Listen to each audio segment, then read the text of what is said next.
ఒక చిన్న గ్రామంలో చిన్నయ్య అనే రైతు జీవించేవాడు. ఆ గ్రామం చిన్నదే, కాని మనసులు పెద్దవి. ఉదయం కోడిపుంజులు కూయడం, సాయంత్రం చెట్ల నీడలో మాటలు, అదే చిన్నయ్య జీవితం. చిన్నయ్యకి ఒకే ఒక కొడుకు, రవి.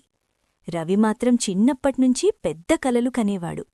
గ్రామ రోడ్లు అతనికి చిన్నగా అనిపించేవి, నగర వెలుగులు అతని కళ్లలో మెరుపుల్లా కనిపించేవి. ఒకరోజు రవి అన్నాడు, నాన్నా, నేను నగరానికి వెళ్ళాలి. ఈ పొలం, ఈ మట్టి నాకు సరిపోవు.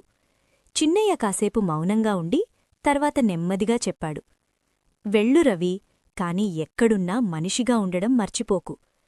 రవి నగరానికి వెళ్లాడు. ఎత్తైన భవనాలు, ఆఫీస్ లైట్లు, గడియారంతో పరుగులు పెట్టే జీవితం. చదువు పూర్తయింది, ఉద్యోగం వచ్చింది, డబ్బు వచ్చింది, పేరు వచ్చింది. కాని ఒకటి మాత్రం తగ్గిపోయింది, సమయం. అమ్మ ఫోన్ చేస్తే తర్వాత మాట్లాడతాను, నాన్న ఫోన్ చేస్తే బిజీగా ఉన్నాను. రోజులు నెలలయ్యాయి, నెలలు సంవత్సరాలయ్యాయి. ఒక రాత్రి ఫోన్ వచ్చింది. రవి, నాన్నకి ఆరోగ్యం బాగోలేదు. ఆ మాట వినగానే నగరం చిన్నగా అనిపించింది. గ్రామం గుర్తొచ్చింది. రవి వెంటనే గ్రామానికి వచ్చాడు. ఆసుపత్రి బెడ్ మీద చిన్నయ్య, ముఖంలో అలసట, కళ్లలో ఎదురుచూపు. రవి చేతులు పట్టుకుని కన్నీళ్లతో అన్నాడు, నాన్నా, నేను రావడంలో ఆలస్యం చేశాను.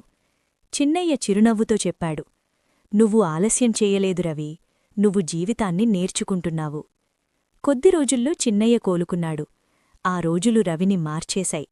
నగరానికి తిరిగి వెళ్ళాక రవి ఒక నిర్ణయం తీసుకున్నాడు. తన సంపాదనతో గ్రామంలో చిన్న స్కూలు, ఒక హెల్త్ క్యాంప్ ప్రారంభించాడు. ఇప్పుడు గ్రామం గర్వంగా రవిని చూస్తోంది. నగరం కూడా అతన్ని గౌరవిస్తోంది. ఎందుకంటే అతను డబ్బు సంపాదించడమే కాదు, మనసులు కూడా సంపాదించాడు.